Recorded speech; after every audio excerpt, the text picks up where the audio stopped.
Welcome to our YouTube channel, Movement Matters. In today's episode, we're going to be talking about the hip, the ball and socket joint that is the hip. In this 3D rendering of a skeleton, you'll notice that the hip is literally a ball and socket joint.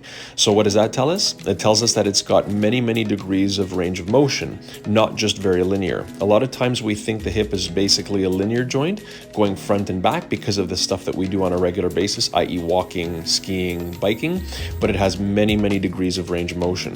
In this video, you'll see Marie-Joelle demonstrating some of these movements. So first off, she's showing you some hip flexion. Now she's going into hip external rotation. So even though the leg is going towards the inside, the hip is rotating towards the outside. Now she's showing you hip internal rotation. These are movements that are naturally designed by the hip. Lying on her side, we'll get her to do the abduction or hip abduction, which means taking the hip away or taking the leg away from the midline of the body. We also have adduction, which means taking the leg and bringing it towards the midline of the body. That's another important element for the hip. And hip extension as well. So hip extension can be done with a straight leg and it can be done with a bent knee as well.